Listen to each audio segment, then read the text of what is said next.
Okay, so I finally got to sit down and watch Captain Marvel after what, 2 weeks? Hey, I'm only human, right? Anywho, so let's get started with this review. Now, there is going to be some spoilers, but I don't want to, major spoiler this movie. I really do not want to, do a major spoiler on this movie by any means necessary. But I will do some spoilers here and there. So first off, with all the backlash this movie's been getting, I was like, oh, is it like this ultra female empowerment and feminist move? No, it's not. I don't know where people are getting this ultra feminist ideal. I know it was Brie Larson said that this was a film that was going to be some female empowerment, but I never saw that. The only thing feminist about it was it's a female superhero. That's it. It's kind of like my thing with when people said, the Captain Phasma miniseries a few years ago. I talked about that. I was like, where the only feminist thing in there was that it was the main character's a female. So I guess we just, it's ultra feminist in SJW to have someone who isn't a straight white male as your protagonist. If anything else, it's wrong. People think it's wrong. Get fucked, okay? Get fucked. Anyway. So, getting off my soapbox for a moment. Anyway, so the movie was pretty good. I enjoyed what I also appreciated, what I really appreciated was how it was a 90s movie, but they weren't trying to be like, oh, look at all the 90s nostalgia everywhere. There's a few things here and there, but it actually felt seamless into the film. They didn't go, let's go watch Street Sharks, I'll drink Orange Tang. Ugh. Ugh. I felt that in my soul. Saying that out loud, I was like, ugh. But yeah. Also, I'm surprised no one's I know some people have talked about it, but but no one's really, talked about the quick Kelly Sue DeConnick, cameo. No one's brought that up, as far as I've seen several. I know some reviews have, but not everyone brings up the Kelly Sue DeConnick cameo. Which is actually, it's kind of important in a way, because without DeConnick, we wouldn't have a Captain Marvel movie, because of what she did with the character of Carol Danvers. Although you could make the argument that, Slott had some hand in making Miss Marvel. Well, he did have a Miss Marvel run, and then it went to, I think then after Miss Marvel, it became Captain Marvel with DeConnick, unless I'm missing something, but that's neither here nor there. Also, speaking of cameos, oh, that was a beautiful thing you did there in the intro, Marvel. That was beautiful. I almost came to tears with the Stan Lee cameo. The Stan Lee cameo was good. I love the little reference to Mallrats. But my main thing was that, I like the little, how they did the Marvel logo with all the Stan Lee moments, and I was like, oh, that was beautiful. But anyway, so I like Brie Larson as Carol Danvers. She was great. She could be vulnerable. She could be tough. And I like how she played off of Samuel L. Jackson in the movie.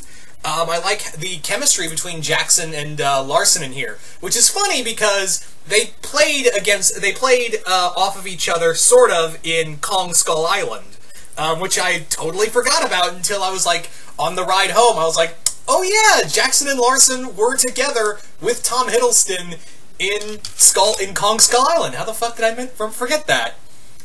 What I also liked about this movie is that this kind of deals with kind of a flip-the-script kind of situation.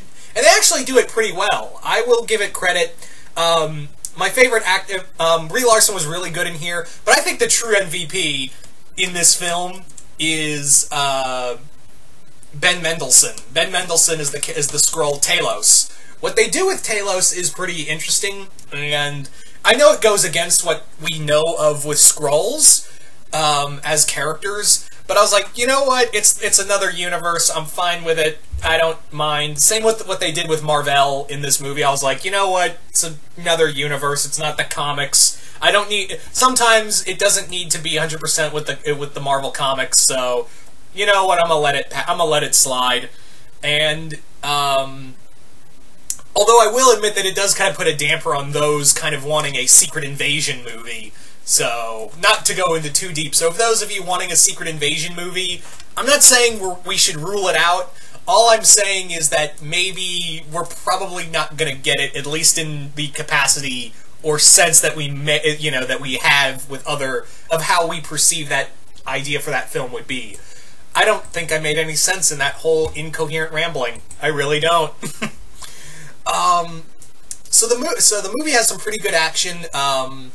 I like how this kind of fits in the Marvel universe. There's some good jokes in there. But let me address something that I'm pretty sure you guys were just kind of waiting for me to address. That being the elephant in the room, which is Fury. How Fury lost his eye, and I'm gonna spoil it. His eye gets scratched out by Goose, the Flerken cat monster. Yeah. So, Goose slashes out his eye, and it feels real bad, because I was like, that got spoiled for me. I was working in my editor group with the book company I work with, they spoiled it for me, and I was like, damn it, I really wish that wasn't the canon way of how Fury lost his eye. But, nope, that is how it went. But in a cosmic sort of way, it's kind of funny because Fury would make up a lot of stories. Fury seems like a certain character who would make up stories or try to keep that at bay because he's built himself up as this super badass spy. And then he lost his eye to an alien cat. Yeah, you know how much street cred he would lose? All of it. So in a weird way, I get it, but at the same time, I didn't want it. If that makes any sense. I am so goddamn incoherent in this review. I will admit that the Endgame teaser at the end was pretty cool. Like, I dug the hell out of that, and I can't wait to see Carol and throw down with Thanos, as well as, that movie on a whole, which it dawned on me halfway through the movie. I was like, oh my god, Endgame is next month. Holy shit, we're that far, we are that far, we're weeks away. We're like a month and a half away from Endgame. So this was actually smart on Marvel's part to kind of use this, to kind of do this. It was kind of cool of Marvel to have something to tide us over until next month for when we get Endgame, which is gonna be really big, people. There are some other moments, like I feel like the comedy doesn't land, like there's some awkward comedy, but for some reason Mendelsohn, whenever Talos is on screen and he has comedy, when he has humor bits, I feel like Mendelsohn delivers. Like, for some reason, like, it works for his character.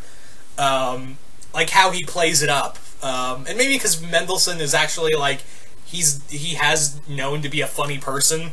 So, yeah. That was kind of fun. But yeah, all in all, it's a decent movie. I wouldn't say that this is one of my favorite, Marvel movies, but guys, this movie does not deserve the hate it's been getting, and I don't know why it's been getting hate. So, whatever. It is what it is. I'm also gonna call it now, is that Goose the cat has been living at Fury's house. I guarantee you at some point in Avengers Endgame, they're gonna go to Fury's house, and Goose is gonna be in the, waiting at the front door. I'm 90% sure that's what's gonna happen in the movie. So anyway, there's pretty much my review of Captain Marvel. So you guys tell me in the comments below, what did you guys think of the Captain Marvel movie? Did you guys like it, hate it? What did you guys think of the, storyline and how you think this is going to play? Are you guys excited for Endgame? Why is that even a question?